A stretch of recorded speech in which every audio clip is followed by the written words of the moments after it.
And welcome back to Sports the NEMO Way, the Allen Iverson edition. And today, we have a special guest on this episode. Mr. Jared Schaller joins us today, a huge Allen Iverson fan, so I couldn't leave him out of this episode. Used to have many arguments when we were children about Allen Iverson and Tracy McGrady. So anyway, the Allen Iverson, the 6 foot, 165-pound shooting guard, is a 0-time champ, 1-time MVP. He's an 11-time All-Star, 7-time All-NBA, playing 14 years in the league after being the number 1 overall pick, and he is a Hall of Famer with career averages of 26, 3, and 6 on 42% shooting. And I will now kick it to Ray, who has AI ranked the highest at 17 overall and 3rd on his shooting guard list. Ray, take it away, bud. All right. The speed, the quickness, the crossover. He could score on just about anyone, and with 4 scoring titles, he proved that.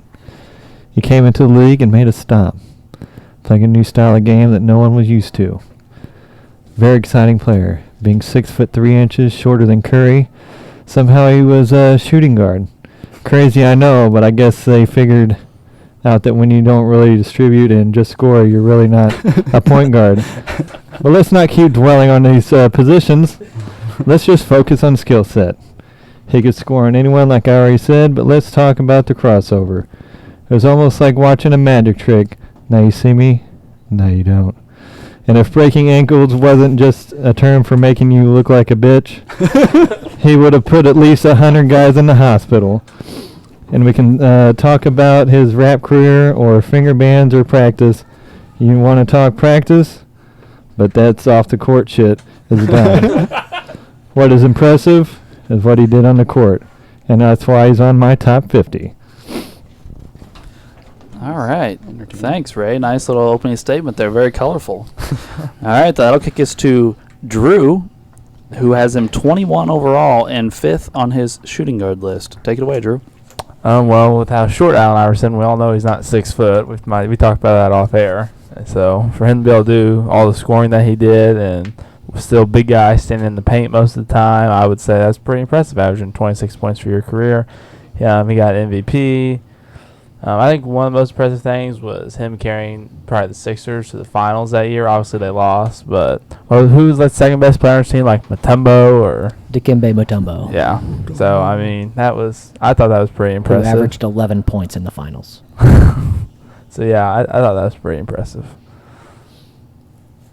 All right, thanks, Drew. And that will lead us to Uncle Doug, who has him 24th overall and 4th on his shooting guard list.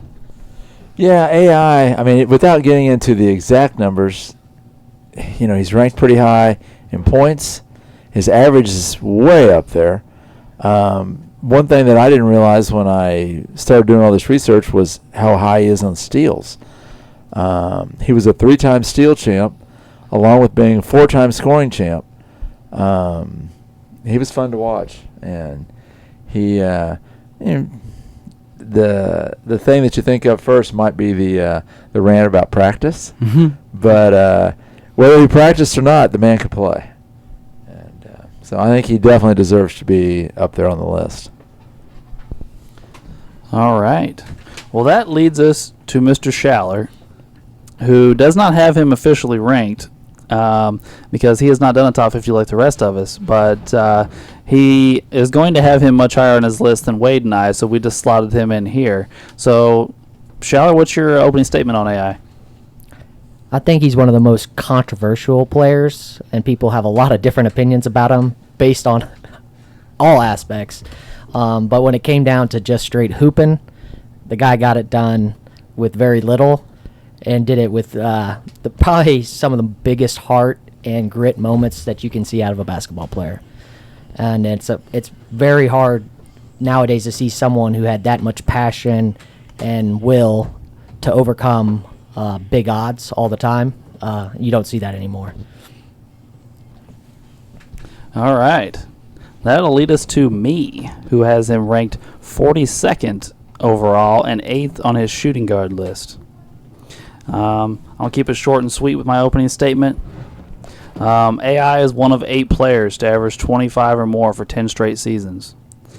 He also has the second highest playoff points per game ever at 29.7. And in his career in Philadelphia, only played with 2 All-Stars, Theo Ratliff and Dikembe Mutombo. So that is my opening statement. And that'll lead us to Wade, who is, if you haven't guessed it already, is the one of us that left AI off his list. And you've heard in other episodes, mainly the Harden episode, Wade's dislike for AI. So I'll turn it over to Wade for his opening statement on AI. All right. Wrote a couple notes. That's rare for you.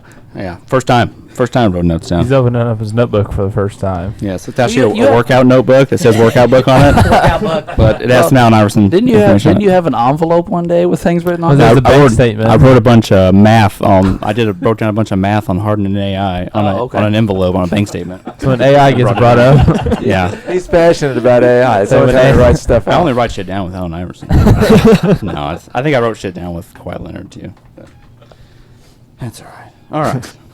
After all that, I did actually grow up watching Allen Iverson, unlike a lot of these guys. When I first started watching basketball, the NBA was the superstars were Iverson, Kobe, Shaq, Duncan, Garnett, probably VC, T-Mac. Those were the big dogs. So I did watch him play. I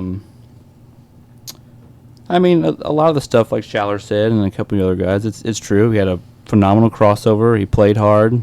He actually put a ton of minutes. I think he averaged like 41 minutes per game for his career, which for a small guy is impressive. Top 4 all time. Oh, that's cool. And then, lost train of thought. He was probably, for at least a while, the most popular player in the NBA. When I was younger, everyone loved Allen Iverson. Everyone had Allen Iverson jerseys, shoes, finger bands. Yeah, some people credit him for bringing what you would probably call it the hip-hop culture into the NBA, tattoos and cornrows and all that. I don't think David Stern liked it, but Allen Iverson did it anyway. But then when you start to compare him with top 50 players, it gets a little dicey. How do I word this? If you do a little more than just stare at his points per game average and look how we got there, it's not very pretty.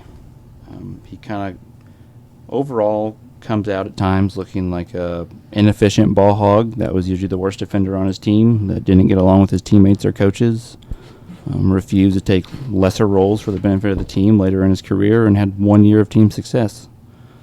And that, well, I just didn't like it, so I didn't put it on my list, quite frankly. For a couple examples, just so you're not just sitting there wondering what I'm talking about. Alex. Yes. Why didn't you like Russell Westbrook?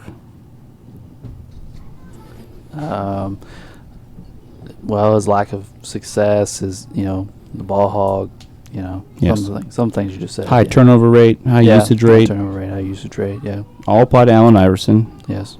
They're literally the same exact player almost. Their percentages are almost identical.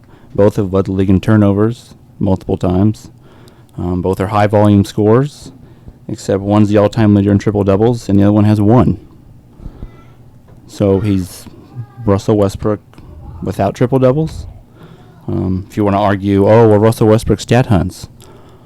Sure, you want to say that, but when he gets a triple double, his team wins 74% of the time. So when he's stat hunting, his team wins. So there's something there. Well, I guess I don't disagree with anything you just said, but I guess my rebuttal would be is that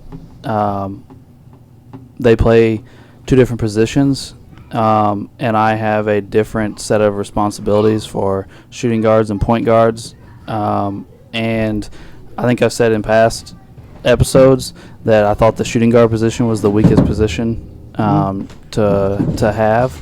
I think Russell Westbrook.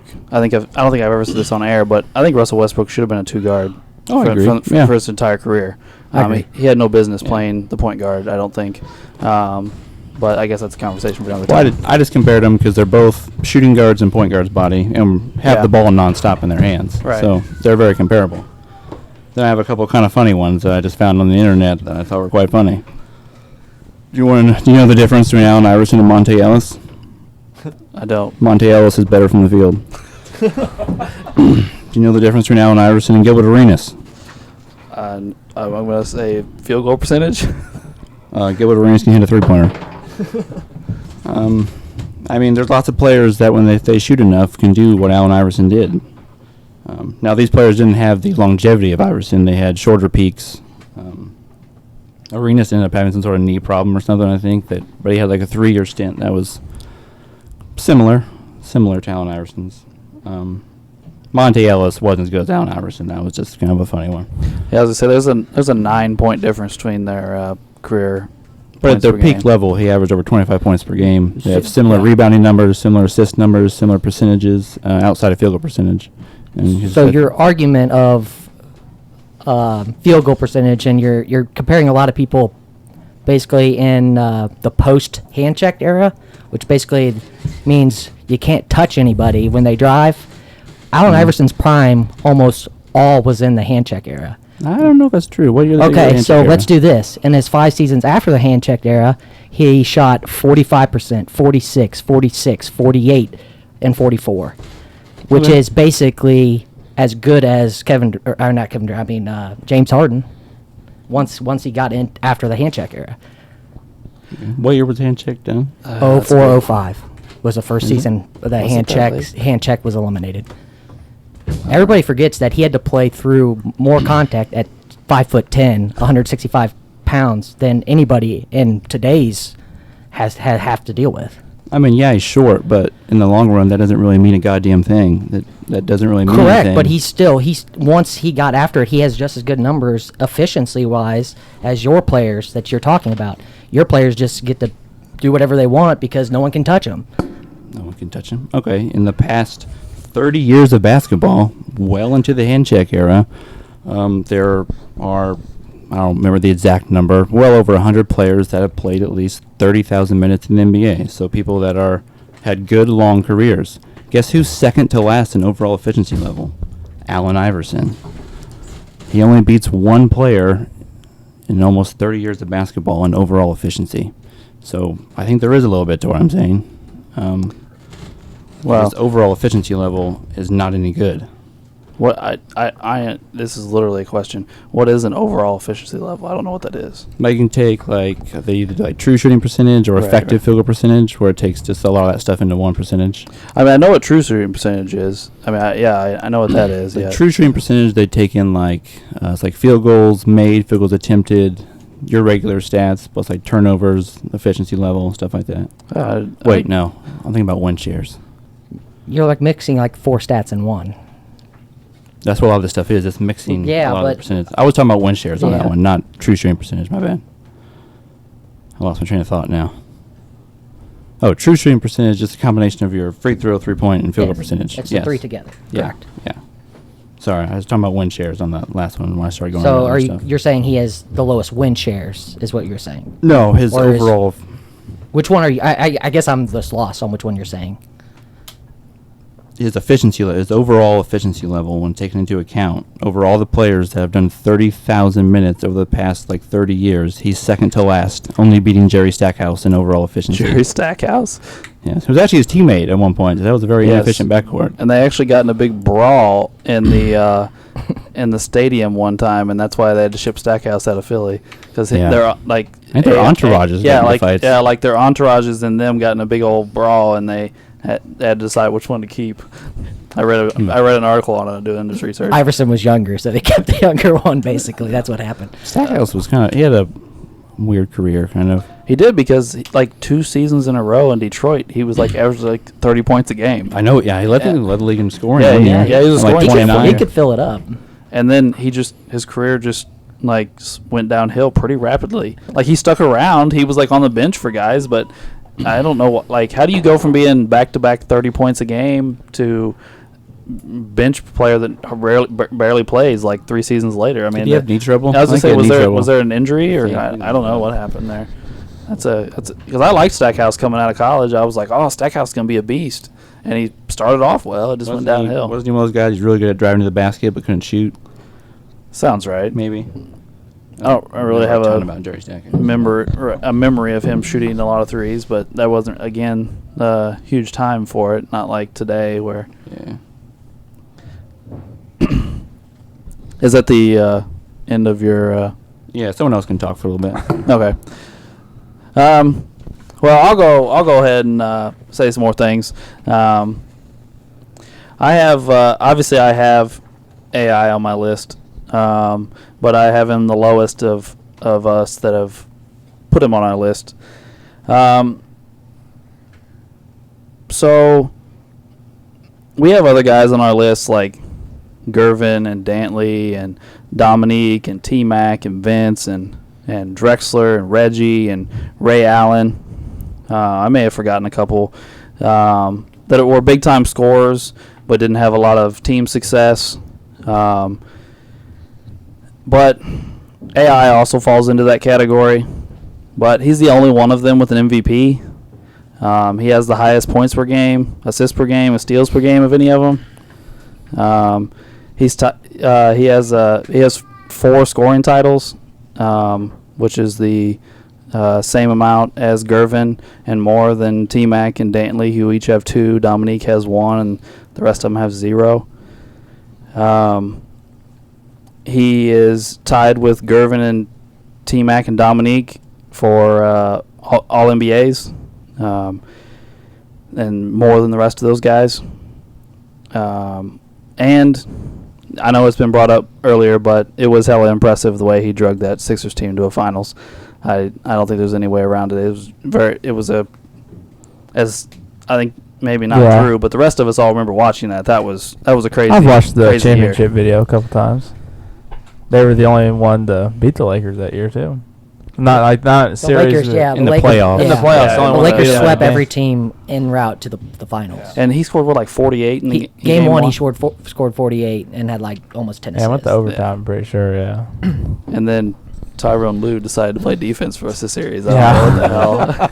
Did he step over Tyronn Lue? Yes, he Yeah, did. Yeah, yeah. the famous step over. And then He's the only- AI complained to the media after Game 2, I think it was, about Tyrone Lue putting his hands on him too much, and Tyrone Lue told AI to hit the weights. Yeah, Tyronn Lue's the only one like as short as. Yeah, that's why Phil Jackson put him in Did we the ever really Guardian. hear from Tyronn Lue after that?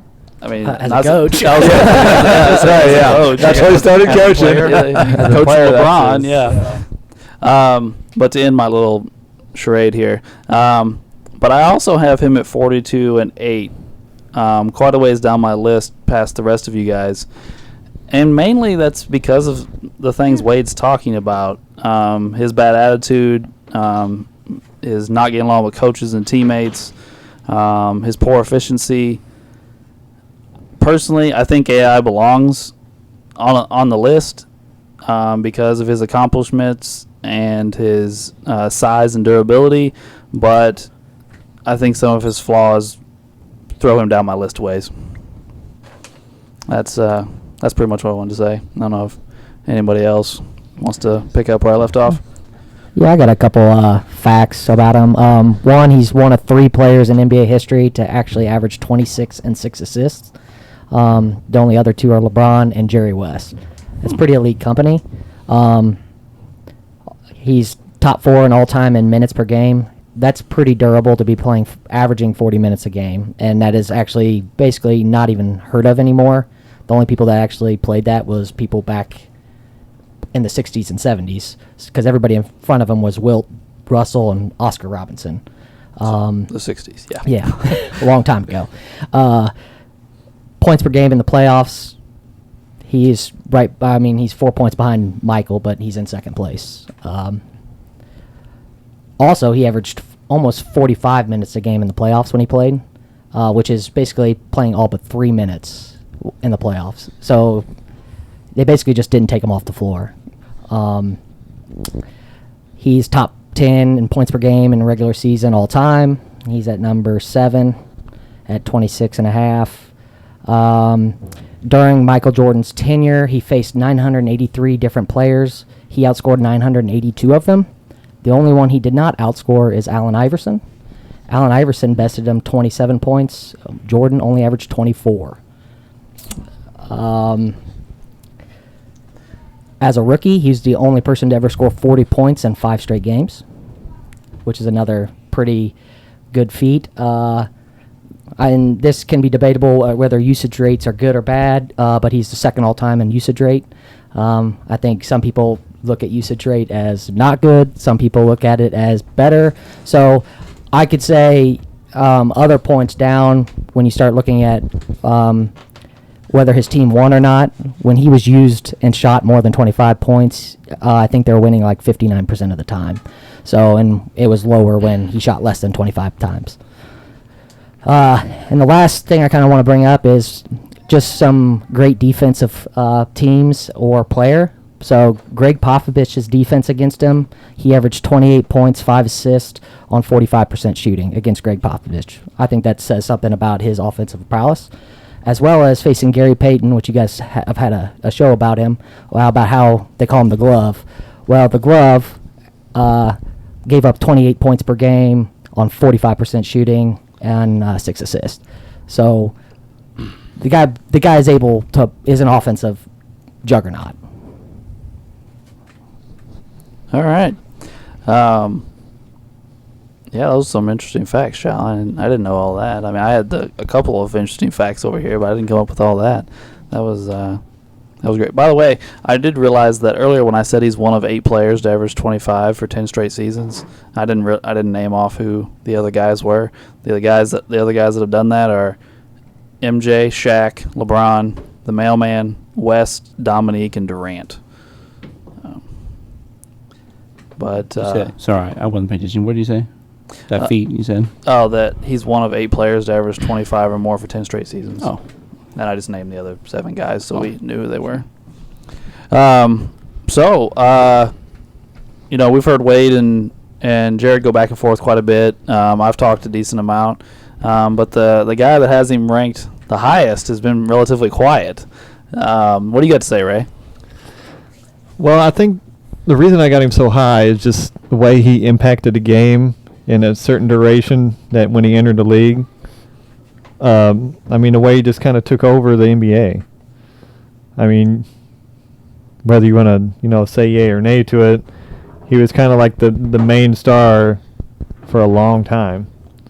And he kind of proved that when he took him to the finals in, what year was it? 01. 01. I think it was 01, yeah. And I think he, made a stamp on the league with that finals appearance. And I think that's why he's on my list so high, because of the impact of what he brought to the game. And I think that's really just it. Just the impact. All right, so Ray, you have him at 3 on your shooting guard list. I assume Mike and Kobe are 1 and 2? Shit, I don't know. Who's got my paper? Doesn't everybody have those 2, the first 2? I know everybody has Mike. I think he has Kobe. If you don't, you messed up. Yeah. It's Kobe. Yeah. It's Kobe. It's Okay. Kobe. Yeah. So you have Mike and Kobe 1 and 2. And then AI is like right after. Like he has at Kobe at 16, then he has AI at 17. Okay. So this is the interesting thing I just come up with off the top of my head. So Ray, you have him at 3. Right. And you have your 2 shooting guards 16 and 17, like Kobe and AI 16 and 17, and Mike's number 1, correct? Right. But Drew has him 5th on his shooting guard list, but he rattles off his shooting guards like in succession in the top 10. Like they're like boom, boom, boom, boom, boom. I'm pretty sure it's like Mike, Kobe, Jerry West, somebody all like in the top 10, and then AI's next, I believe. Yeah, I have Kobe and Jerry at 6 and 7, and then I have Dwayne Wade at 20, and then AI at 21. Okay, all right. Well, if you look at my top 10, I think I have at least 4 centers that go like in at least top 6. I'm center heavy at the top too. Yeah, he has 4 centers in a row: Russell, Chamberlain, Jabbar, Olajuwon. 5 through 8 there. Yeah. Well, I guess my question to the two of you is, what? Or I guess to Drew. I'll go to Drew first. Why the rapid succession of shooting guards? I don't know. I guess that's just the way they fell when I was doing. I don't know. I mean, I'm not saying right or wrong. I know, I don't know. I said it earlier that I thought shooting guard was the weakest position of all of them. I mean, obviously we all like Mike and Kobe, but I mean, and then you're got half your point guard list in the top 20. So or shooting guard list. I'm sorry. Those two are kind of hybrid though, so they could have tweaked up to the shooting 4 position if they wanted to. Like they kind of did more things than what normal shooting guards in that era did. You talking about Mike and Kobe? Yeah. Yeah. Okay. Yeah. Not Allen. Hell, he did one thing and he shot the ball 30 times. Okay, I'm gonna ask Wade a question. Okay, Wade, go for it. We're gonna play our favorite game, the what if game. Oh, okay. Okay. Wade, how would it affect you if AI would have beat the Lakers in 01? I mean, if you won a championship, he'd probably be on my list. Yeah. Because, I mean, the bottom of everyone's list is usually people that don't win championships. So, yeah. How about you, Alex? How high would he move up on yours if he? Like you and me, you and me were the Harden guys, right? Yeah. That's Harden's big weakness is right the now he doesn't have playoff success in that. So, obviously, you'd have to probably put him above Harden at least. I mean, obviously, winning a championship would help him and would move up. But winning that particular championship would be killer impressive because essentially, he was outmanned and outgunned, and if he would have overcome that juggernaut of a team, because was that the second team or was that it's the second one? It was the second one, yeah. So they were the third team. I thought was a little weaker. I thought they had lost too much. The third Lakers team. I mean, but those first two teams were beastly, and Shaq was just essentially unstoppable. Oh, wow. Dikembe Mutombo won Defensive Player of the Year that year, and Shaq destroyed him in the finals. Oh yeah, just destroyed him. A little too skinny for Shaq. Mutombo's a little skinny. Yeah, too skinny. Not nearly enough weight to stop Shaq. No. I've never seen so many just one dribble dunks in my life from Shaq. And then they would bring goofy ass Todd McCullough off the bench to relieve Mutombo. A McGregor guy. Yeah, McGregor. Oh, I have that down there. I'm gonna throw out some notable teammates of Allen Iverson, and you're gonna see why he took 30 shots a game because McGregor wasn't gonna take 5. McGregor. Wasn't he a big bald white guy? He's the big ball one. Yeah, I thought so. Yeah. I have him in 8. I'm not 100% sure who I have right in front of him for my shooting guard list. But I would say he'd move up a couple spots probably. Not knowing exactly who's in front of him. Championships are usually the big bugaboo. That usually he would get all finals. these guys are good. He'd get a finals MVP, obviously. Well, yeah, he They're would. going to give it to Aaron McKee or Mutombo. Yeah. So Not when you're giving up 35 and 15 to Shaq every night. They gave it to Iguodala when LeBron was scoring 30. yeah, we talked about that probably too much already. Yeah, that's true. That was actually That's good. true. That was actually a good spot. to bring Iguodala up, was though, Wade. actually part of his team, Sixers team, the last year Iverson was in Philadelphia. Yeah. Iggy. He was a rookie. Yeah, Iggy and him played together, and then he left Iggy to be the best man on the team for a few years. Well, yeah, because he played 15 games, and then that's when he got traded. So he only got to play 15 games with him. Speaking of that trade, I know in the Curry episode, during the Curry Dame comparison we did, we talked about how playing with good teammates helps you shoot better because you get better shots, you get more, you're a lot of times you're more efficient. And I had a couple of stats that I found that got during my research for this episode. It was actually watching an Allen Iverson YouTube video that these things came up, that the 3 most efficient shooting years of Kevin Durant's career were when he played for the Warriors.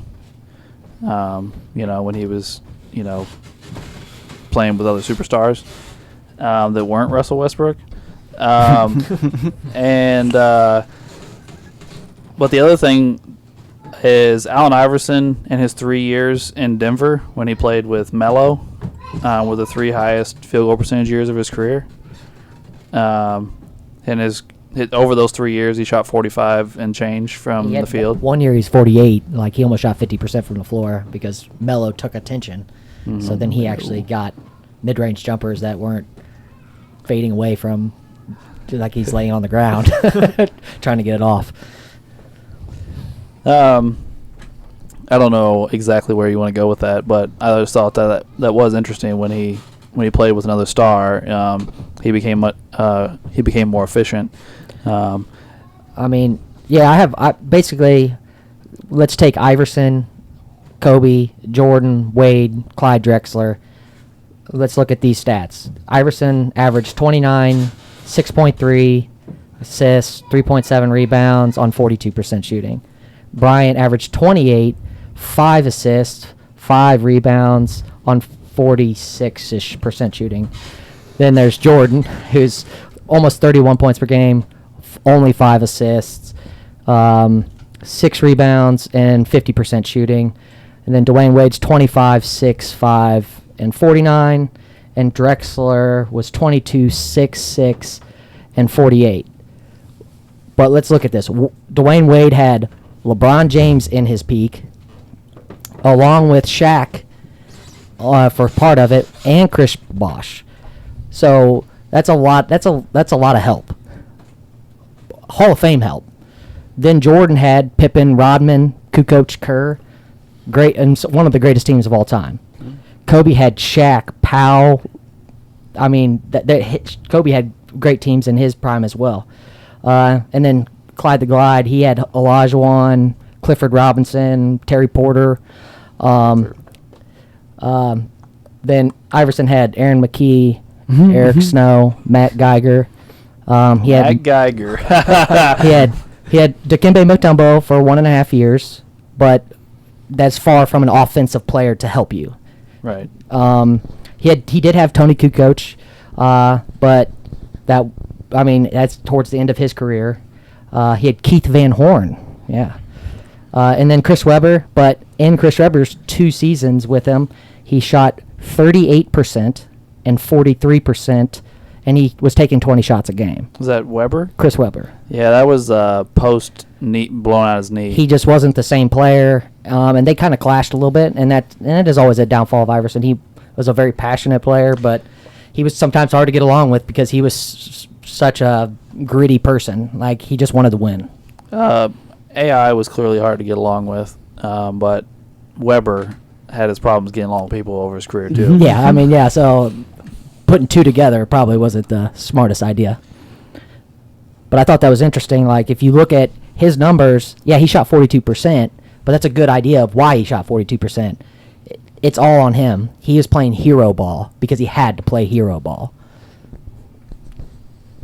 I think it's a fair argument to make. I just looked at the Kobe stuff earlier. Kobe stats, Yep. and Kobe gets less efficient after the Shaq trade. After Shaq leaves, Kobe's percentages go down. And I'm sure the same could be said for Penny and D Wade, because you just get you're getting Shaq's an automatic double team. Yep. Guys get open shots when Shaq's around. You can say the same thing for I'm sure Jabbar or even LeBron is he gets double. Sorry, Wade. Yeah, right. I kicked Wade there. Guys that draw double teams, especially in the post, get guys looks, especially perimeter players. I also like to note, look at the decline of the 76ers franchise after Iverson left. Just think about it. For 12 years, they were basically the bottom dweller of the whole Eastern Conference. I think, I came across this a lot during looking up stuff. Even when the Sixers have had superstars, they've been very poorly run for some reason. Barkley has nothing nice to say about the 76ers. Mm-hmm. He says they were run by idiots when he was there. That's why he demanded a trade and ended up in Phoenix, is because the 76ers couldn't get out of their own way. And he named 3 trades they made. They traded Brad Doherty. They had Brad Doherty or something, or the draft rights to Brad Doherty or something, and they traded him for some scrubs. And they I don't know. Anyway, they were, and he's talking about how badly run of a franchise they were, AI comes in. They clashed with AI his whole time there. And then, like you said, they were a joke for a long time. Part of it was on purpose. They lost on purpose for a long time. Well, I mean, that was in the mid, I guess, 2010s. They were tanking just to get, accumulate a bunch of draft picks. Yeah. But, right after Iverson, they were trying to get back to being good again, and they could never figure it out. And even when Iverson was there and he wasn't on the floor, I think the percentage is, they win, 34% of the time if he wasn't on the floor, which is basically a bottom dweller as it is. So one player was basically lifting that whole team. And the only other person that's comparable as that is LeBron in Cleveland, who did the same exact thing. I think he's winning 33, they were winning 33% of the time. That's how much one player had influence over a team. I think that means something when a player has that much effectiveness. Even if he's taking 30 shots a game and not being the most efficient, somehow he's still winning ball games and getting you to the playoffs. I have a question for you, Schaller. You just brought up AI and LeBron and how much they won when they're not on the floor. Do you think that's all on them, or do you think that's how the team was built around them? I think that's a little bit of both. One, I think the organizations put the pressure on that star to perform and do that stuff. And some of it might be the fact that those guys don't know what to do when that player isn't on the floor because everything's built around that player, which is also how the organization is ran. It's not that player's fault. Well, the reason I asked was I don't remember the ins and outs of team building for the Sixers when we were kids. That's not something we paid attention to very much. But I do. I mean, it's obvious that the one year they had success, they filled their team full of defense-first players. Mutombo, Tyrone Hill, George Lynch, Eric Snow, guys that were really good defenders but not scorers.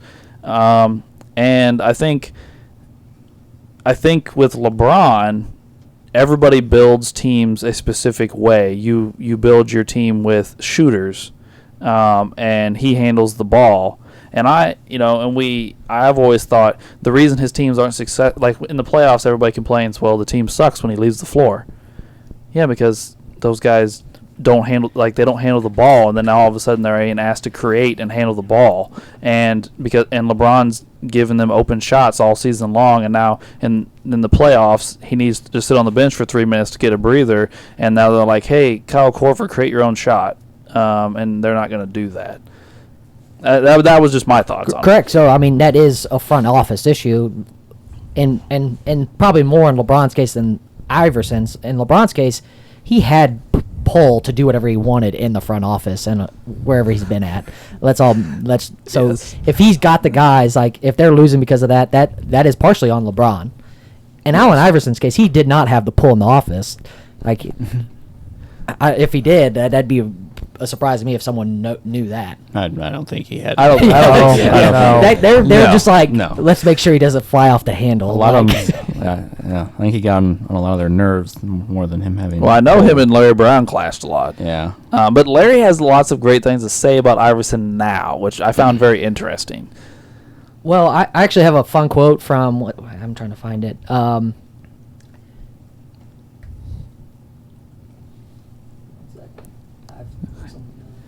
right.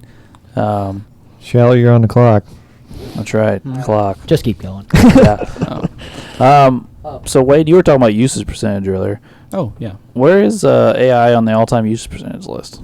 I don't know his exact He's part. second all-time. I'll say he's high. Is he that high? Yeah, I said that in my Yeah. Oh, sorry. fun facts. Second all-time. But I can give you the numbers here. Usage rate. Michael Jordan's a 35.58. Allen Iverson's a 34.34. Yeah. So, But going back to the quote of Larry Brown, one of his teammates, I believe it was Eric Snow, said, "When Larry Brown tells you not to shoot, you don't shoot."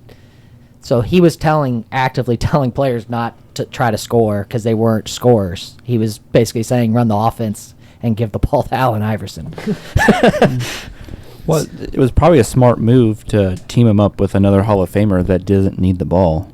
I mean, if you have a guy that shoots 30 times a game, team him up with a guy that shoots 8 or 9 times a game and is the best defensive player in the league. I mean, that was pretty smart for that season anyway. I listened to You said something nice. I'm surprised. a podcast.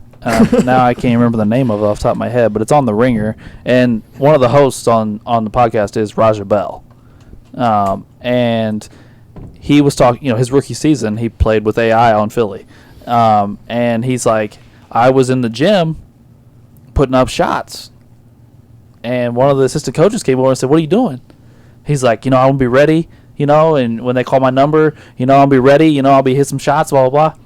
And he goes, he grabbed me and he turned me around. And at the other end of the floor, AI was getting up shots. And he goes, "You see that guy down there? He's the fucking guy that shoots. You don't fucking shoot. You play defense. You hustle for loose balls. You do those things. He fucking shoots, not you."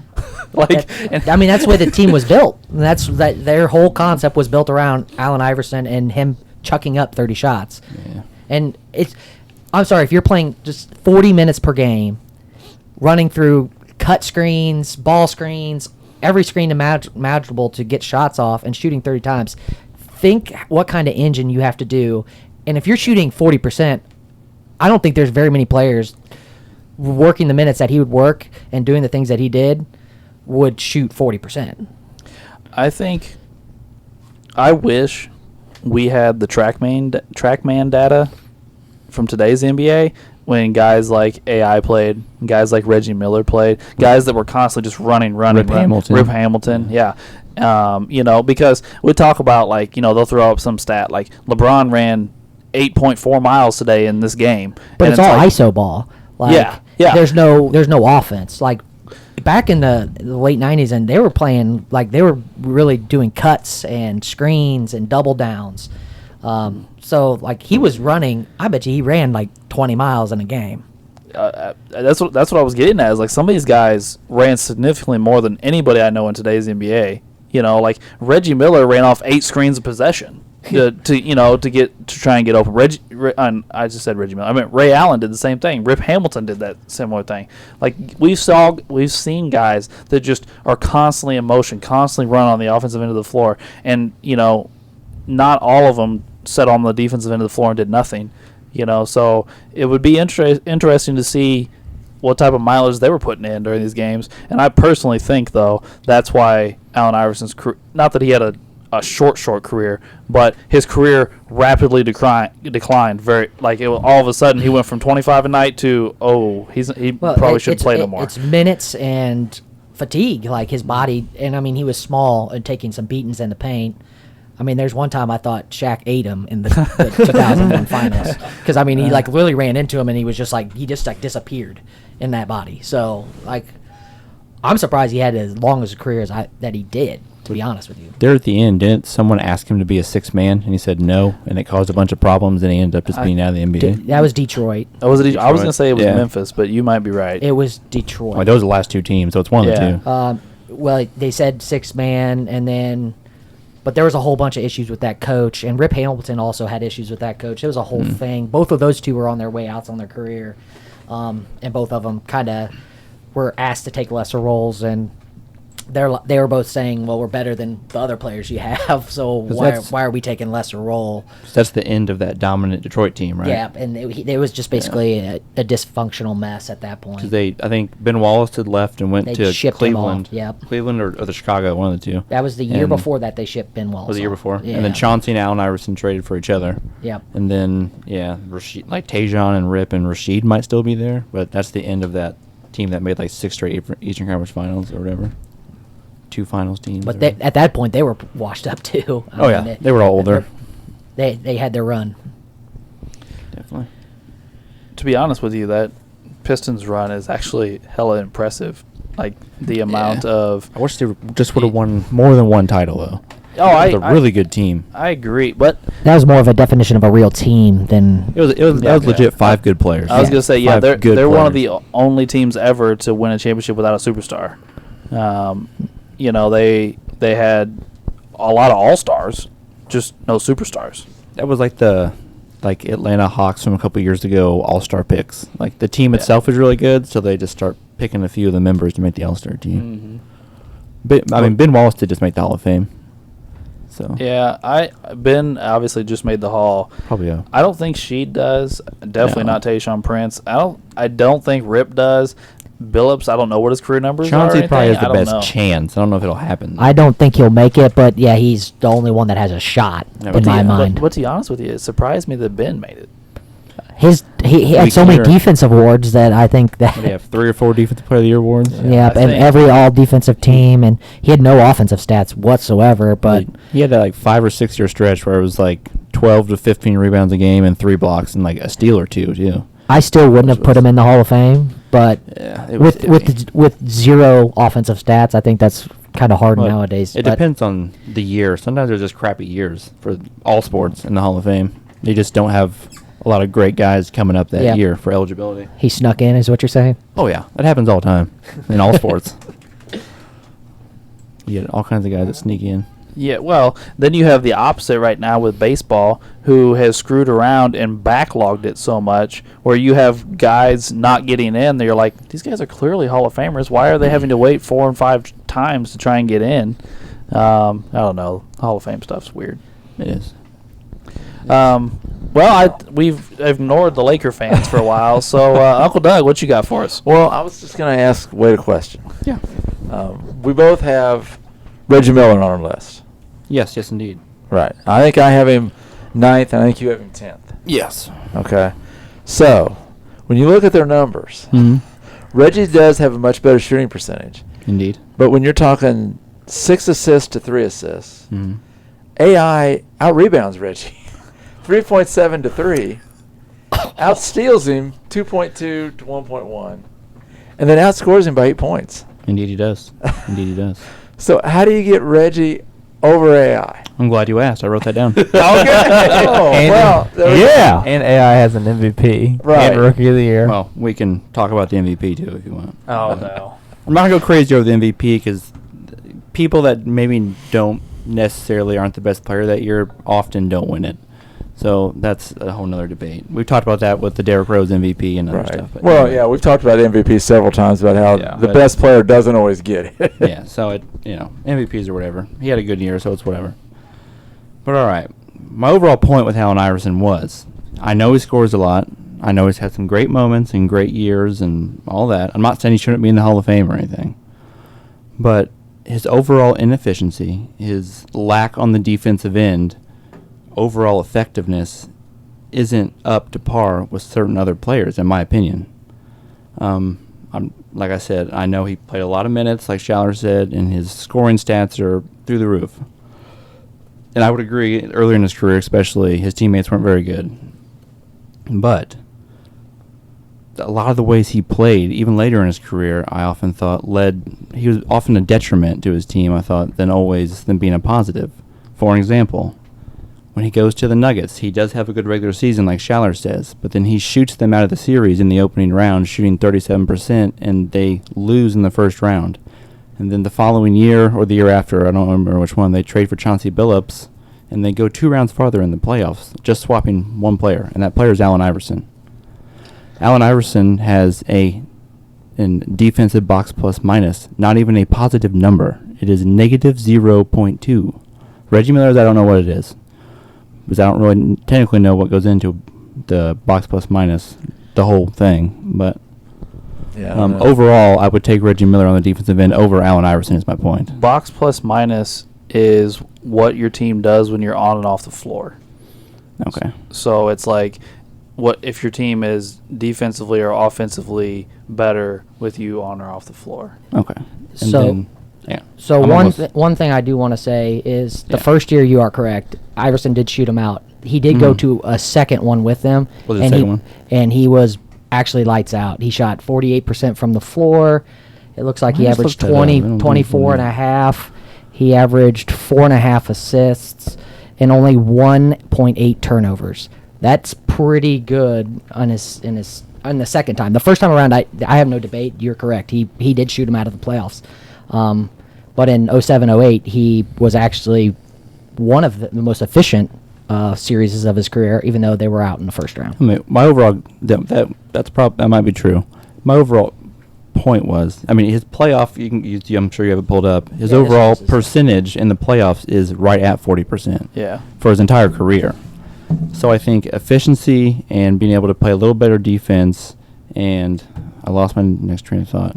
Oh, lack of turnovers that Reggie Miller has can lead to better overall team success. And there is a stat that helps prove that. That isn't completely 100% foolproof here, but they have win shares, which takes in everything you do on the court and it puts it forth if you helped your team win or lose that game. Allen Iverson has 99 career win shares, which is a good total. I'm not saying it's terrible. It's like 88th all time or something like that. Reggie Miller has 177 career win shares. So I think that efficiency difference and the turnover difference might make a bigger difference than you think. It's hard to turn over the ball when you're just a catch and shooter. Fair enough, but it still doesn't. I mean, he's still just not turning over the ball. They play a different role, but he's still the best player on the team. And he's not shooting his team out of any games. He's one of the most efficient players ever, going up against one of the most inefficient players ever. Before I get rid of this or forget it, Reggie Miller and Allen Iverson's defensive box plus minus are identical. They're the exact same. Apparently, Reggie didn't play much defense either. But their offensive win shares, Reggie Miller's is actually over double. Yes, Allen their Iverson's. win shares are vastly different. Now, I don't know how to calculate win shares, but it does say that win shares are an estimation. So I don't know. I honest to God have no idea. Do they add together, points, rebounds, assists? It takes in I think all that your stuff. regular stats. Someone correct me if I missed something. Your usual box score plus your efficiency and turnovers, at least. Beyond, if there's anything else, I'm not sure. Yeah, that's not one I can tell you how to calculate. I don't really know. I mean, Reggie only averaged 20 points in the playoffs. Like, it's kind of low for your best player.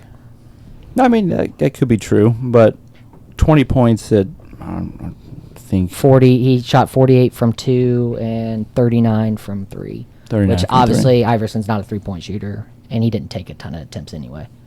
Okay.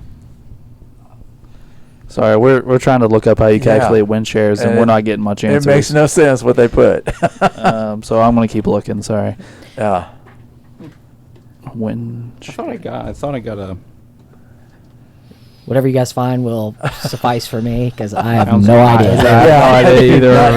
I didn't even know that was a thing. The first thing we I've looked up was talked really about it weird. before, but I... Okay, so I did. This is what it says. It says win shares.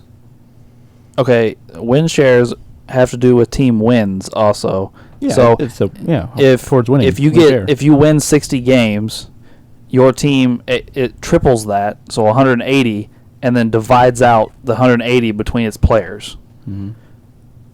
So yeah, But you're not always guaranteed a win share. No, I'm not saying they are. I'm literally just telling you what I'm reading here. Yeah. I'm not You trying to have make a be case one of way or the people other. I'm that just lead to the victory. So if the team wins more, your win share goes up? yes. It can, yes. Or if, like, say you have a really long, like every stat, if you have a really long career for, say, like, Jabbar is number one all time in win shares. He contributed most to winning games. But he has a longer career than, say, Iverson or Jordan. So that's going to affect it, too. Like, it's not...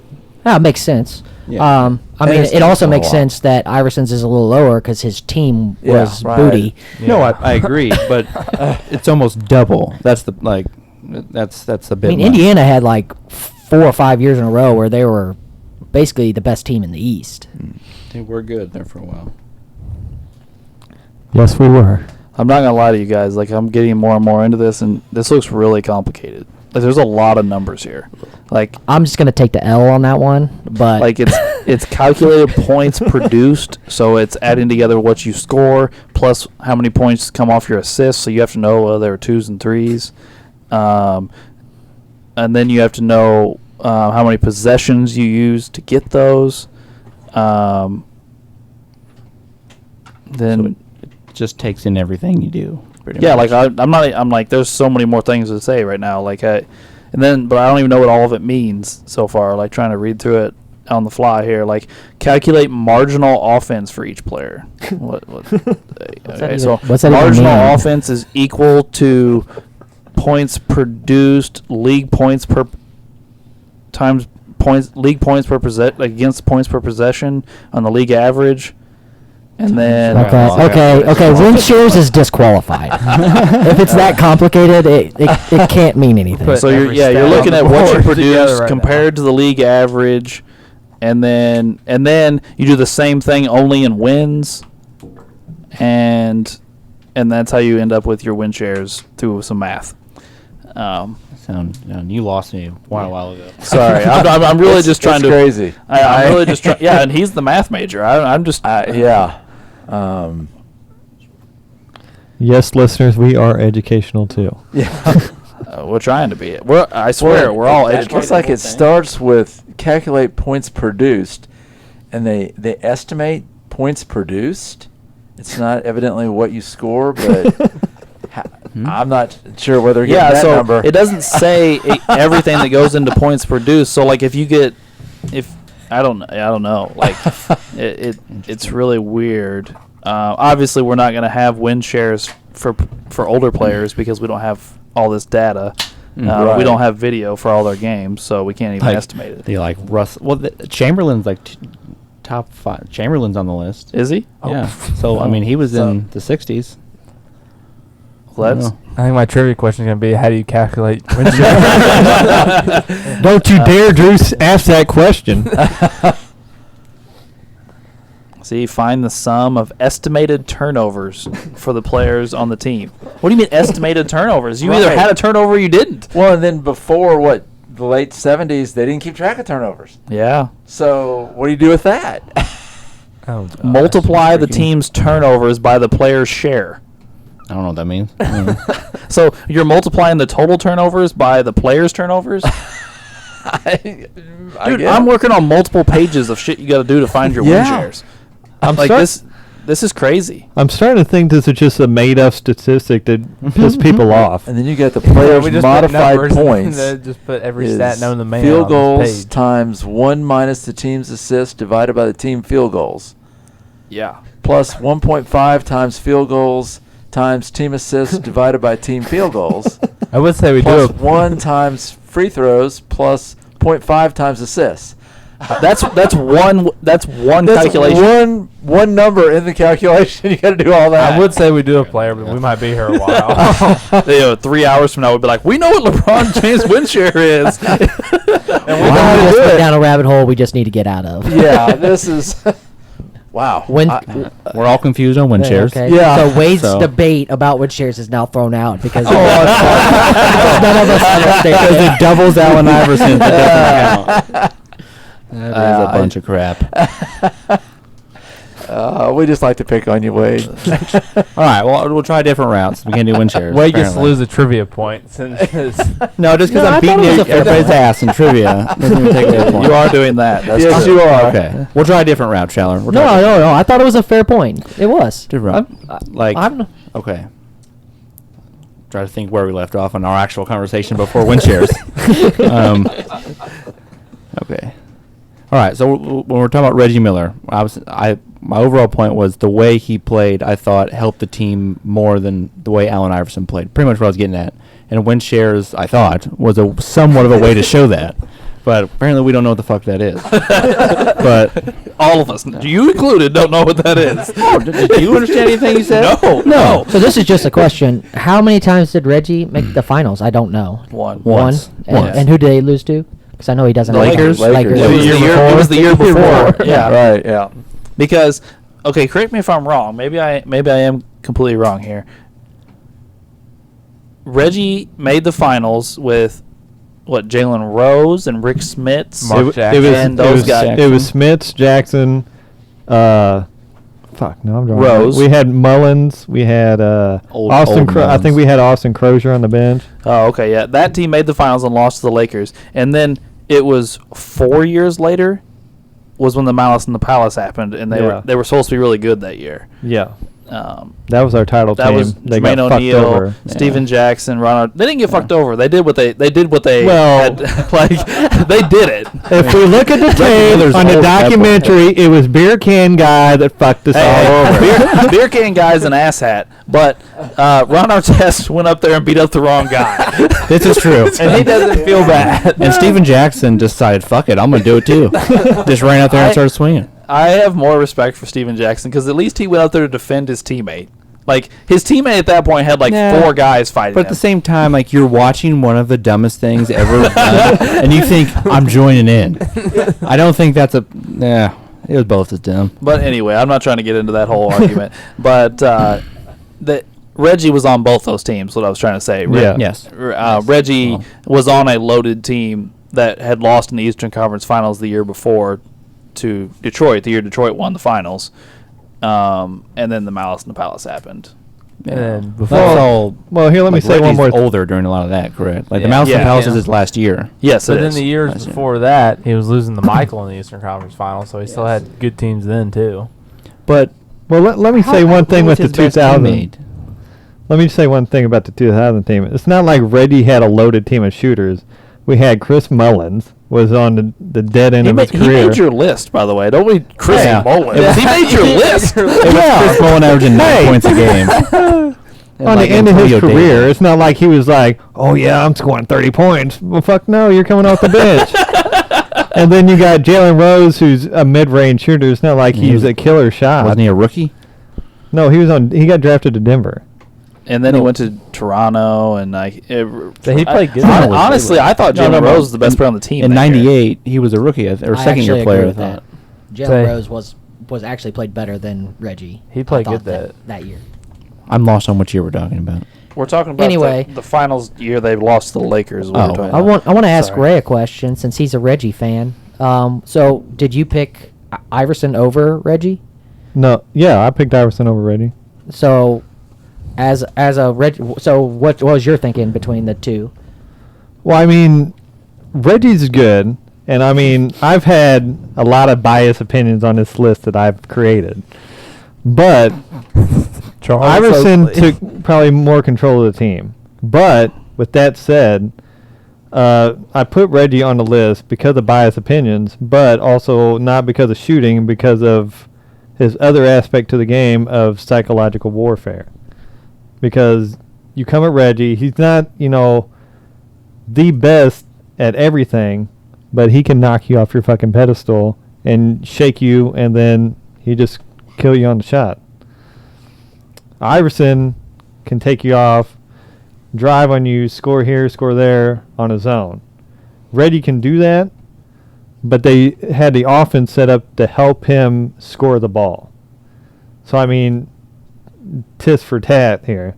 I mean, they're kind of similar, but in different aspects of the offense. I think, and I think everybody here will agree, they played completely different. Like Schaller said earlier, Reggie ran off screens. He was a catch and shoot guy.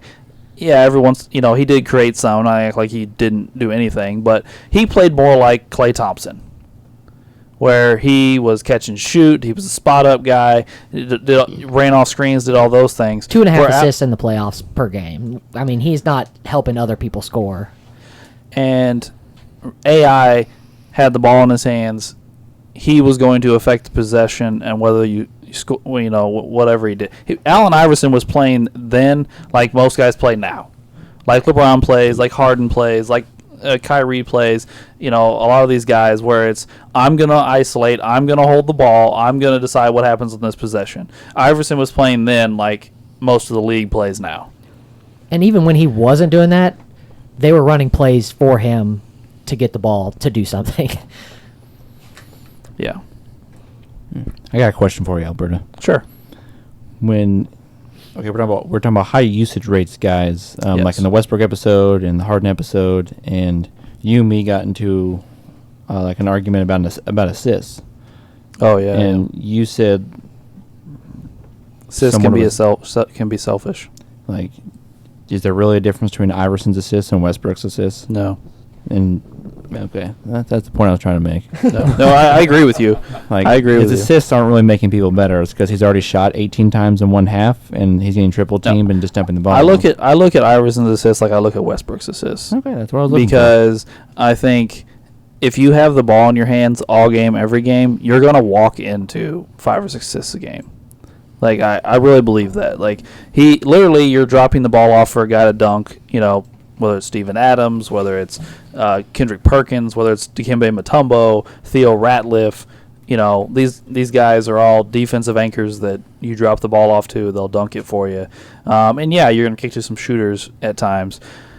I don't disagree with you on that. I don't think I'm saying anything outlandish when I say Allen Iverson could be very selfish. Okay. I just want to know if you thought the same way towards Iverson's assists as you did Harden's and Westbrook's, because I was talking about Harden's assist in that episode, and you didn't really like it. So I don't really think there's any any prolific difference. scorer, their assists are selfish assists. It's only because they can't get a shot off, and there's somebody else that Wide open. that Yeah. they have. If that guy was not wide open and they could get a shot off, you bet your ass they're shooting the ball over passing to that other player. So with- That's what Alex is probably saying by selfish is. Yeah. It's always going to be I'm going to shoot. I'm only going to pass it if I have to. Yeah, I think we all agreed on that. So Okay. yeah. So then is it necessarily Reggie Miller's fault that he played with Mark Jackson and and Reggie Miller wasn't the ball handler and he was running off screens, not handling the ball? No, I don't think it's Reggie's fault. I'm just saying I think we're comparing apples and oranges when we're talking about certain things. I mean, they're both shooting guards, obviously, and they both played at least partially in the same era. They overlapped some. Some, yeah. But Well, for a while, actually. Quite a while. yeah, probably 8 or 9 years, probably. Reggie's just a Reggie little was bit on older. starting to tail on his prime when Yeah. Iverson was really Yeah. heating up. But I just think it's like essentially it's like comparing Curry and Clay. Curry's got the Curry. Oh, okay. Curry's You're out there doing his thing and creating more. He's dribbling the ball and creating, and he does some of the things that Clay does. The shooting, and come off screens when Draymond has the ball. But Clay is not doing those things that Curry's doing. Clay is literally coming off screens to shoot, spotting up to shoot. He's not creating. He's not dribbling. Clay is more Reggie in that facet of the game. Sorry, I Okay. just So then, fumbled my way through it. with that being said, so I'm trying to think how to word this correctly. Okay, so does that necessarily make Iverson better because he has a usage rate that is, I would guess, 10 to 15 points higher, which is a lot, and probably shot 10 to 12, again, guessing, don't know for sure, 10 to 12 times more a game at a much less efficient rate? Does that make him better than Reggie Miller because he just shot more and had the ball more? Not necessarily, I would say. I mean, both teams are based around the two stars. That is my overall point with Allen Iverson. Just because you shot more than everyone else doesn't necessarily make you better. Now, I'm not saying he wasn't good. He obviously did amazing things, but it could be a detriment to how much he was shooting sometimes. And he didn't really bring much else to the table. I mean, I get he got like 2 to 3 steals a game for a while, but there's like 60. He had to play defense like 60 times in a game, so there's like 57 other possessions where he's. Well, I mean, he was undersized. He got picked on. Well, just because he isn't a good defender, I'm not saying that. He's just undersized. He's undersized, but the effort was there. He was trying to play defense. No, he was just taking I advantage. wasn't saying about effort. I'm just saying. I mean, Steph Curry gets picked on right now in the NBA, Yeah. but it's unfair. But You they're take their just- scoring ability over. They're just their- not good defenders. Yeah. That's just. I the- take him over James Harden, who doesn't even try. I agree with that. I give you that That's one. my issue with on Harden, and that is I can't. There's full 10-minute YouTube clips of him just giving up on defense. Yeah. Like- No, I think It's hilarious. The- They're pretty funny. Oh, yeah. It's like him rolling his eyes, just walking away. that's why Eric Snow was somebody that played with AI for so long, because he was a big point guard and could guard twos, and they could put AI on point guards that more were his size. And because I think they would have benefited more from, especially since they just gave AI the ball on offense anyway, they could have just played him with a shooting guard. You know what I mean? Like Yeah. a guy that could actually shoot a little bit. He doesn't have to be a scorer, but like if he would have played with Reggie Miller or Klay Thompson, guys that were spot up shooters, and I could just kick to him and let him shoot, I think that would have been more successful than a guy that's a nothing on offense. Mm-hmm. You know what I mean? I get what you're saying. Clay can play defense and shoot. Yeah, I mean Clay. Yes. I know it's become a negative those are both term. his specialties. He's a 3 and D. Yeah, exactly. I know he's a 3 and D guy, but I know that's become a negative term. I'm not trying to insult Clay, but He's just like the ultimate version of 3 and D. Yeah. Is what he is. My thing about Reggie is he's only look. I just looked this up. He's only a 5-time All-Star compared to Iverson's 11. Oh, well, before we keep focusing on Reggie Miller, we've all admitted he's coming off our list. Yeah, he's getting off our Reggie. list. I'm not for digging Re- any except for- deeper except than for Reggie. get him out of here. We've all admitted that we fucked up on Reggie Miller. So someone else will be in the 10th spot. Fuck not you Reggie guys. I'm going home. So, I'm not digging any deeper than. Well, that's why Reggie I'm was asking my Wade. 10. Yeah, if he's gonna but I did think there was a case there to be made, just because one guy's shooting a lot more and constantly has the ball in his hands and one doesn't. That doesn't necessarily mean he's more effective for the team overall. I agree with that. I mean, it could go either way depending on what is best for that particular team and how it's built. For the Pacers, it worked. So, I mean, but it worked that for- was not going to work with how the No, if Sixers. AI were didn't score, the Sixers weren't doing anything. I mean, when he missed games, they literally won 1 of 3 games every single time. They were almost like 33%. So that's pretty pathetic. I mean, basically, if he wasn't on the floor and shooting 30 times, they didn't have a shooting chance. It's basically all on him. I mean, how do I word it? Yes, his teams weren't, especially some of them were pretty bad. And then, but the 0-1 finals team is, one, you have to think, one, how bad the East was that they got through. 2, his teammates saved him in a few scenarios. Well, we can even look it up if we want to just be 100% sure. I believe they beat the Pacers in the first round of the playoffs that year. Correct. And from what I read, I didn't look at the stats. In one of the articles I was reading, it says Reggie Miller outplays Allen Iverson, but the Sixers end up winning.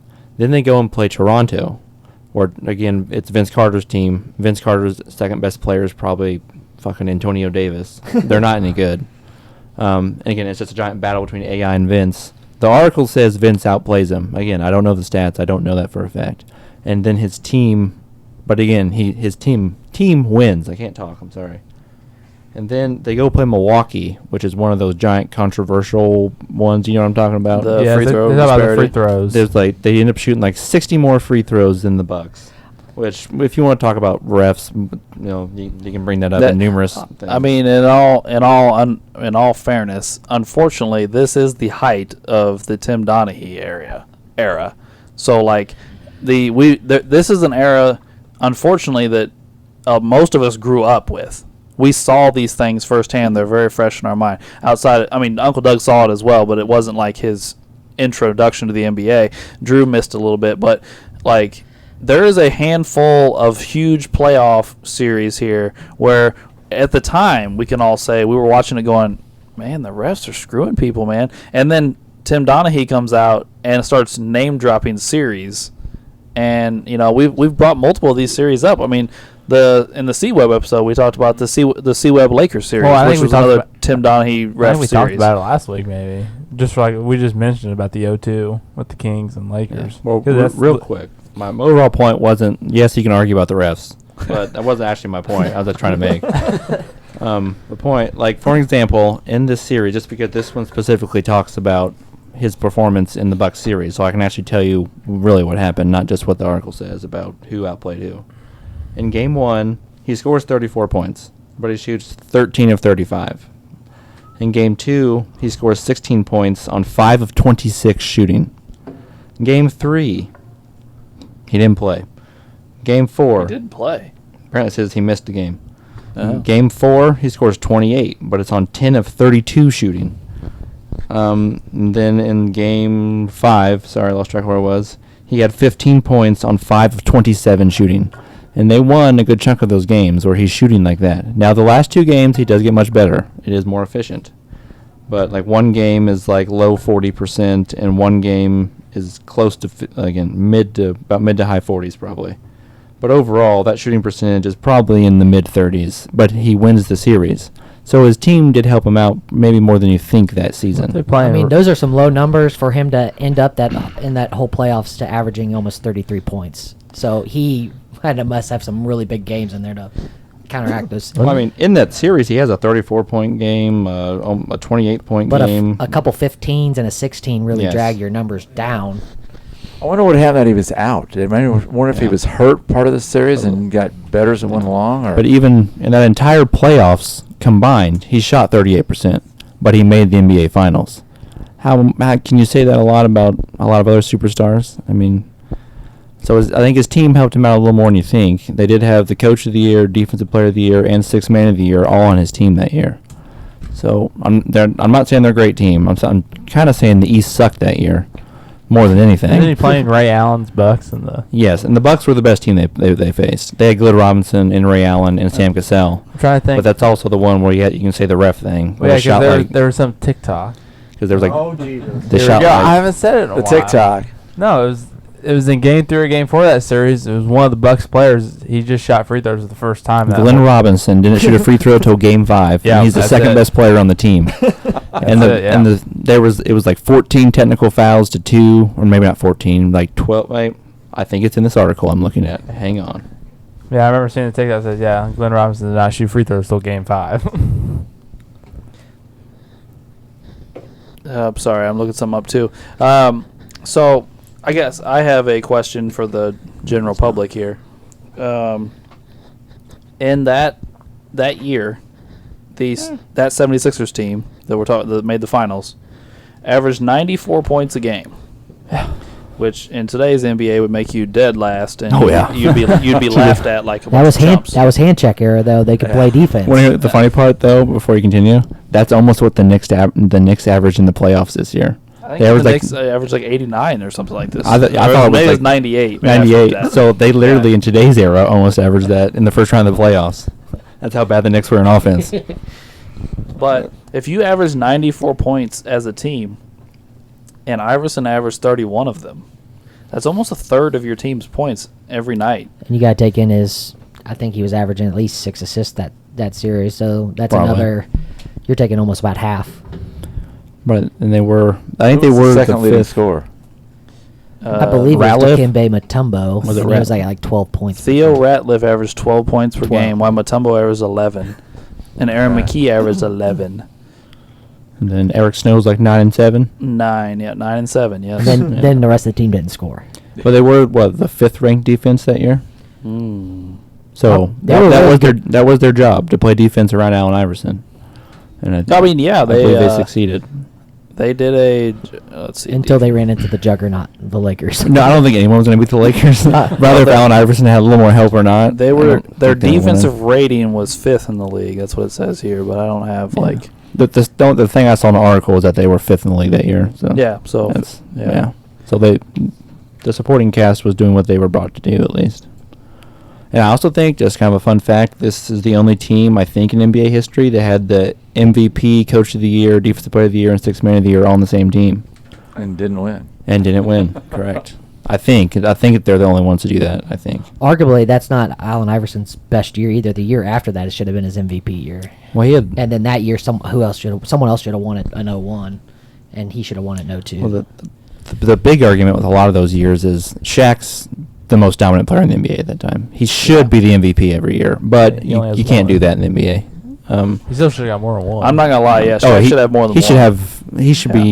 you can make that argument for a lot of players. Yeah, I looked it up, the whole MVP thing, and I think Iverson's efficiency level in that season is a little better than other seasons. I think I will give him that. I could be wrong on the year, but I think it's up to like 43 or 44 that year. In 01-02, so the next year, like Schaller was talking about, they only scored 91 points a game as a team, Yikes. and Iverson averaged 31 again. So less points, but more points per game for him. Go ahead, Schaller.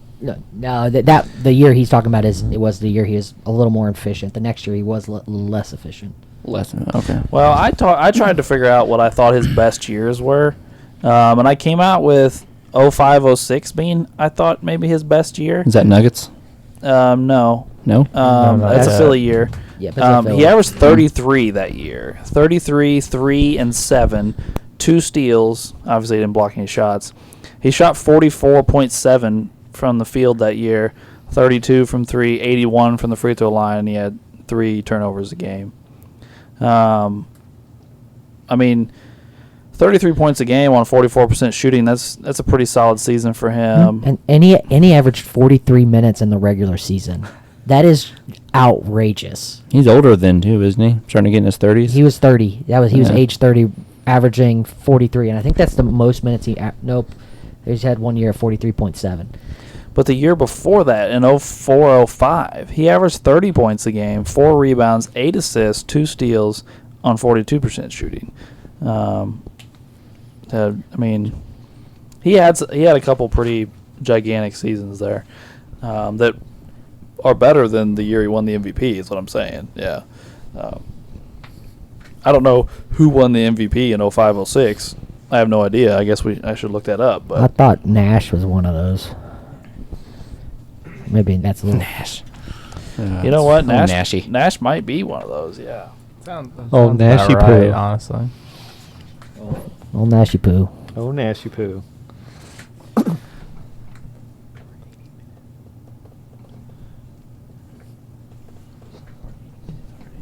All right.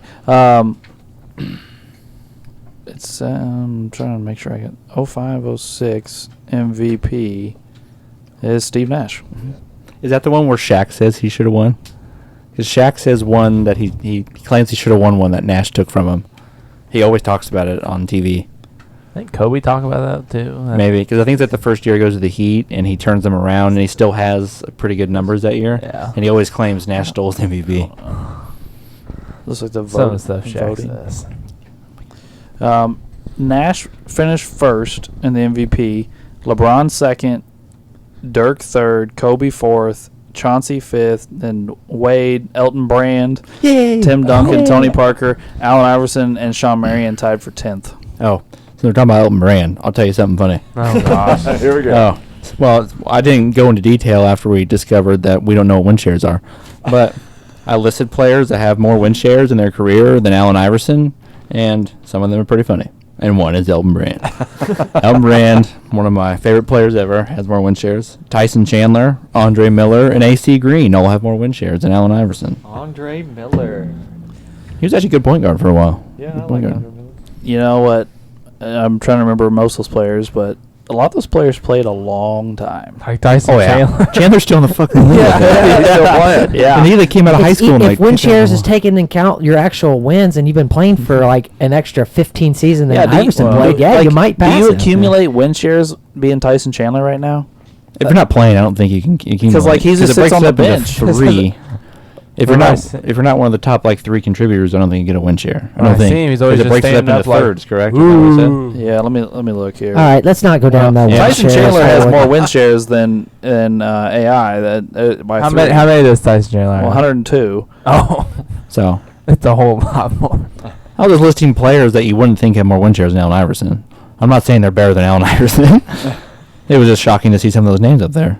We might have a problem if you said that. Hey, you know what? AC Green's a hell of a player. Schaller, you better take that back. Hey, this last year, Tyson Chandler has win shares. He has win shares every year he's in the league. Now, there's not a ton, but I mean, this last year, he only appeared in 26 games for 200 minutes, and he's got a half a win share. No, half a win share. And last year, he got 2 win shares.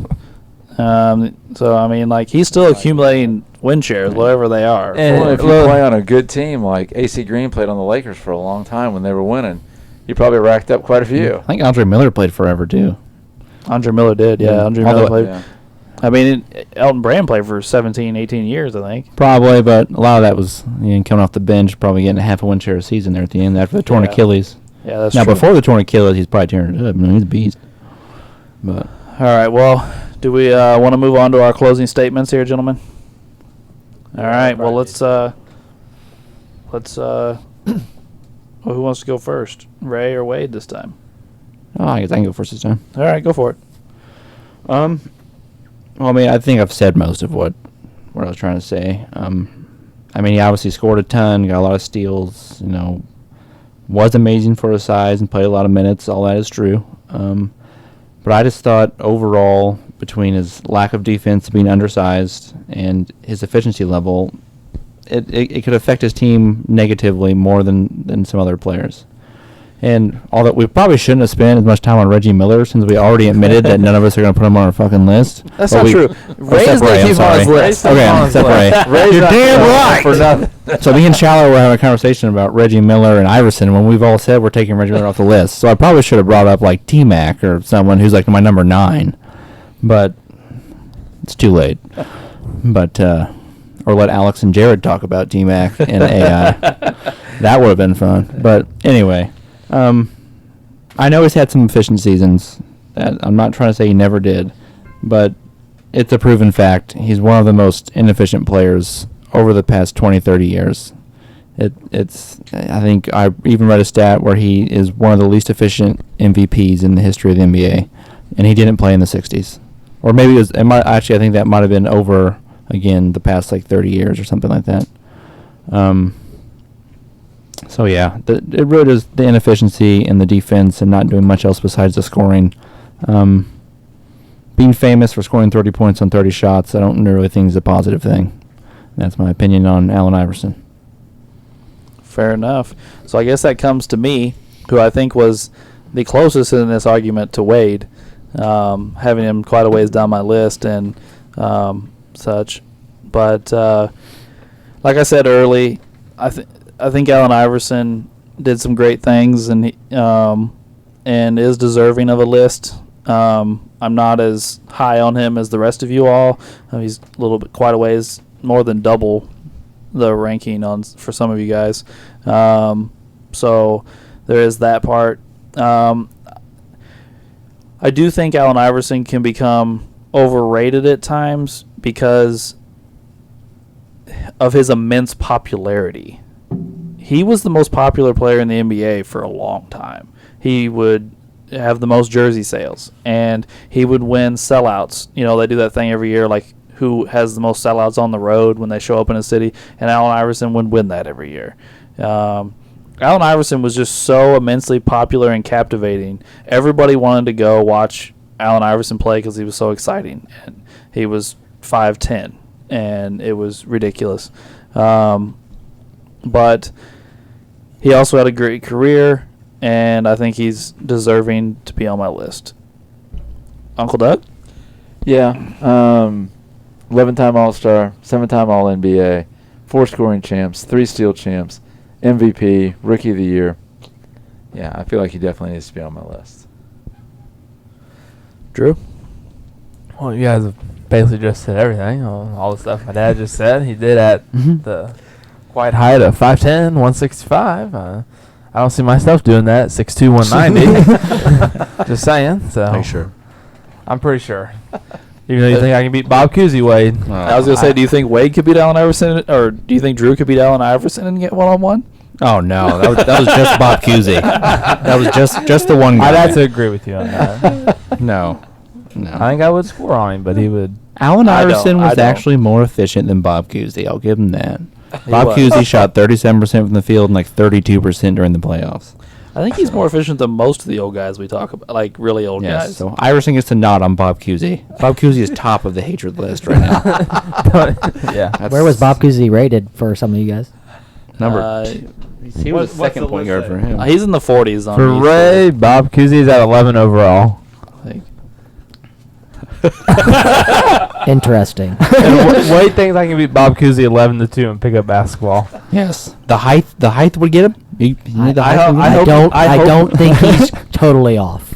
I hope. See, someone's on my side. I hope you can, Drew. He's like 78 years old. See, and you're taller, stronger, and you're a track star, so you can keep. He ain't run by you. That's So true. what's gonna happen? You're gonna block a shot, and then you're gonna post him up, and that's all that's gonna happen. All right. Bob Cousy's going down. We need to call him up and ask him what. It's going to be the episode. It's almost dead now, so. But you have to understand, like, if you look at my list without me explaining it, you would think some child would put names on a dartboard and threw darts at the names. All right. Well, I think that leads us to Ray, who was the top guy, 17 overall and a 3 on his shooting guard list. Ray, what you got for your closing statement? Well, I just think with his overall impact and the new flavor that he brought to the game that kind of shook everybody, it kind of just, I just enjoyed watching him with all that, and with Mr. Stat Checker Schaller over here, it just blew me away. I mean, he was that good, and just nobody could, just contain him really with that street style of basketball that he brought into the NBA. And I had to give him props for that, and that's why he's on the top 50. He's not just top 50. He's the top half of your top 20. 50. You're damn top right. 20. He's real high. But I'm just being modest, okay? All right, fair enough. All right, well, that will end our Allen Iverson portion of this episode and lead us to trivia. I'm ready. Schaller, would you like I'm to take ready. part in trivia this week? I don't actually have a question, but yes, I'll try to answer. I Okay, Google my so- question during the episode every week. Don't worry. Just saying. We answer on our whiteboards so that Drew doesn't cheat. I'm still beating Alex. So we're tied No, right you're now. not, actually, but nice try. Well, I'm beating all of you, and that is true. So Yes, he did. Can we use Google? Yeah. I mean, not to answer, but to get your question. You just said yes, so I will be using Google to answer. I'm going to get all. Who would like to go first? Me. Okay. All right. What percentage in the first 2 years of retirement do NBA players go bankrupt or have financial This is a great question. This is a great Allen question. Iverson's went bankrupt like 2 or 3 times. I'm asking it. Okay. So, run that by me yeah, again. run it. Within the first 2 years of retirement, what percentage of NBA players go bankrupt or have financial stress? Oh my God. So Allen Iverson was inefficient on and off the court. How This close is do we have to hilarious. get? Just like 17, just like last week, like 17, 18%. You just gotta have that. Okay. It's not like I'm gonna say Within 2 So you got. 18.5. So we have a 1 in 100 chance. Yeah, basically. If Can I we get do like a give or take, like a couple percentages? No, you have to be right on. are we within 5? Does it count? Or what? Why don't you or give us a range? Okay, like I'll give you a range. It's between 30 and 60. 30 and 60. Well, let's go 30. No, let's go. I'll give you 30 and 70. That's worse. Well, it's obviously You between know 30 and what 60. happened was he goes, shit, the number's actually between 60 and 70. I gave him the number. They're not going to get it right. All right, 30 and 70. I'm just guessing. I don't. All right. Whatever. We'll go for it. Wow. That was on the low spectrum. I'm glad he gave me a change. It's going to be a lot higher than I thought it was going If to be. someone I was gets gonna say, this, why And, would your the odds- and in the first 2 years after retirement, Yeah. over 30%. That's crazy. I mean, some of them have to get Haven't you advances seen on- Delonte West? Well, That's a dark story. That is a dark We don't have story. enough time for that. So dude, let's I guess just- that's what happens when you start banging your teammates' moms. Like you can't. LeBron financially destroyed the guy.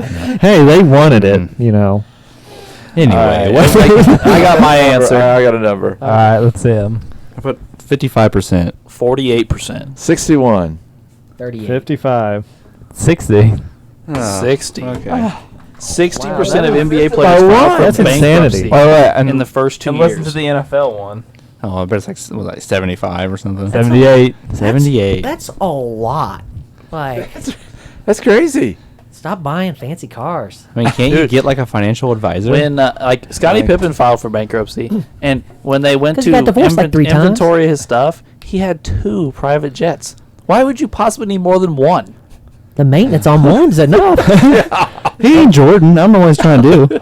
And we just saw he a ain't got whole. Air Jordan in his back. We just He saw get residuals. a whole documentary on how he signed bad contracts. Right. I mean, Michael Jordan's so rich. He was a billionaire, got divorced, wasn't, and like 6 months later was again. Yeah. Like, he's nuts.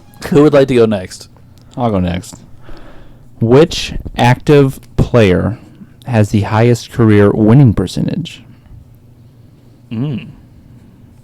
Active player, huh? And I'd say there's more than 100 people in the league, so there's less odds here. That's true. That's true. So Well, I mean, I think you can know it's not going to be quite a few of them. Nobody that plays for Orlando. Yeah. I'll give you a hint. They don't play for the Hornets. thank you. There's See, a we hint. just narrowed it down. Yeah. I did too. from like 29 to 28 teams, or however many there is. I don't There's even know. 30 There's teams. 30. Well, 30. Yeah. Well, we also already eliminated the Orlando Magic, so he was correct on Oh. 28. Yeah. Fair enough. Thank you. We got your back, bud. Thank you. We agreed on Bob Cousy, so we're good. Yeah. All right, I got to Oh, guess. man. I have no idea. All right, I got to guess. Oh, whoa, whoa, whoa, whoa, whoa. Drew, right? I got it. That was really fast.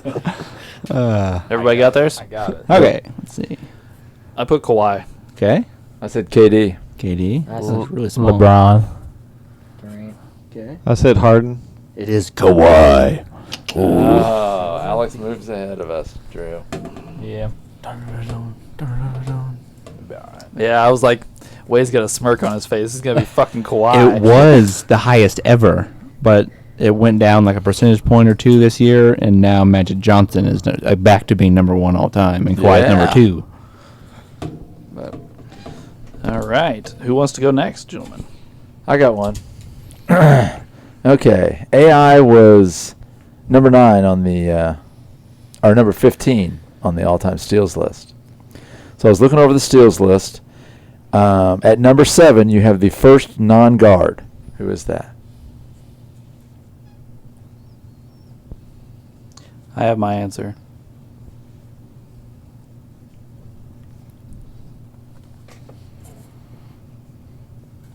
I don't see much writing going on. I got mine. Because I'm I got dead. mine. Drufus? Non-guard. Oh, I got a guess. I hope so. Okay. Ready? Yeah. LeBron. LeBron. But Larry Bird. I said Pippen. Ray gets it. It's Scottie Pippen. Oh, wow. Suck on that, everybody. So where is LeBron? Because I just thought this year they were talking about how super high he was on the steals. So that's why I went right to him. No, so when the steals list I looked at, I don't remember exactly where he was at, but I just figured it was a good bet. Pippen LeBron's was played 7. forever. That's true I mean, too. Hasn't fallen off. So but Ray scores. Hell yeah.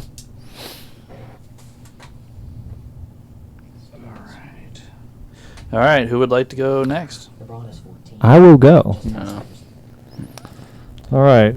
Oh my gosh. Who are the only 2 players to win MVP awards in All-Star Game, regular season, and NBA Finals in the same season? How You many? s- You said there's 2 of them? 2. 2. All-Star games, what gets me. Yeah, no.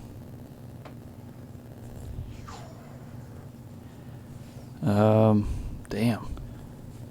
I know one, I think.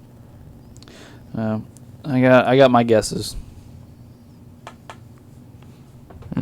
Okay, yeah, this is. You sound so thrilled, Wade. Yeah, that's I got tougher than mine. I thought. no, I got to guess. I don't remember who the hell the All-Star game I MVP. got Is it. that everybody? Yeah. I put Shaq and Magic. I said Bird and MJ. I said MJ and Kobe. I said MJ and Kobe. I said Kobe and Magic. And I say Michael Jordan and Willis Reed. Okay. Willis Reed? Oh, Did they- man. Did they even have All-Star MVP then? Come on. Apparently. Wow. That's what the book says. but I did not know the second. I mean, MJ had. Yeah. Yeah, I would MJ never was have just gotten winning there. stuff right and left. Yeah. And he probably took the All-Star game more serious than everybody else. That was He probably He's probably probably did. yelling at his teammates. They're not even his real teammates. You just want AI? No, Oh, MJ. AI plays the most minutes all time in All-Star games. He plays 28 minutes a game in All-Star. That's because the games. coaches are scared to take him out. he's such an asshole. Who's that leave to ask questions? I think just you. just me? You and Yeah. I don't know if Shower's asking one. No, Shall I said no. Okay. All right. So my question is, you have less options. I don't know. You have a lot of options, way more options. In Allen Iverson's career, how many times did he dunk? I've seen this on a TikTok. I've seen it on a TikTok. Interesting. Even my fandom doesn't even know that. I got it. I got to guess, but yeah, I have no idea. Who knows? Is that everybody? Yep. Let's see him. Is that 11? I said 10. 3. 6. 5. The correct answer is 42. Okay. Yeah, okay. All right. Well, that it was all in his first 3 years of his career because he didn't dunk after that. He's always hurt. He couldn't jump that high. He had and I was watching a highlight package for him the other day, and he had a tip jam that was hella Oh, impressive. it's the one in the red jersey. Yeah. When he comes out off on the side and Yeah. slams it. Yeah, that's like his only like really cool dunk. The rest of them are just like he barely gets it above the rim. Oh, man. All right. So that wraps up the trivia portion of this week's episode. After this week, the scores are as follows. Ray with 18. Hooray. Doug and Drew with 36. Alex with 37. And Wade with 47. All right. Damn, Wade's kicking your ass. Wade got his lead eaten into by a whole 1 point this week. Yeah. Went from 11 to 10. So still a very huge lead, but not insurmountable with like 40 episodes left. So I don't know. With the rate we've been going the past couple episodes, it might take a while to get It's like 10. 1 point throughout the whole episode. Yeah. Well, yeah, we're running out of questions. yeah. And the questions are getting harder. Yeah. But anyway, Thanks for having me. I just yes, wanted to we throw that out thanks there. for coming, Jared. we appreciate it. Schaller showing up for the Allen Iverson episode. We have had preliminary talks about Schaller coming for another episode, but we will see. Well, I guarantee we'll see Schaller in the future, whether it's on this topic or another. But I got a lot of opinions, so just let me know. I'll swing by. Which episode? we talked about the LeBron episode. Yeah. Oh, you'll be on me and Uncle Doug's team. There you go. Or wait, maybe Drew too. Who's not? I know you'll be going against them. I think I'm us three I'm have him the actually I'm for him, but if I had to rate like my all time, I actually put Kobe ahead of LeBron. Ooh. Oh wow. That's Wow. changed over the last few years. So correct me if I- Schaller, I have Pippen ahead of LeBron. Pippins is number 8 overall. Can you define basketball? Oh God. Yeah, it has a big heart shape. Yeah. And LeBron don't have it. Oh wow. Oh, Jared definitely needs to be here for LeBron. So There you go. Ray, where is LeBron overall on your list? Do you know? I think it's 9. 9. Let me look. It's 10. Oh, 10. So then Scotty's 9. Yes. Okay. Then he's. Uh, oh, go I'm ahead. okay with maybe if you're putting LeBron at 10, but putting Scotty at 9. That's a ballsy move. And I got big ones. Well, that It sounds like you don't have any at all. Oh, yeah, we'll see you later. Yeah, I think Schaller needs to come back for the LeBron episode, which will be much later because LeBron is top 10 on all of our lists. So, Well, I'll try to swing back through on another episode before that. yes. All right. Well, thank you for your listen. This week's Allen Iverson episode. And please tune in next week for our episode on Dominique Wilkins, who is also left off the list by Wade. So it'll be everyone versus Wade again next week. And thanks for your listen, and thanks for listening to us on Sports the NEMO Way.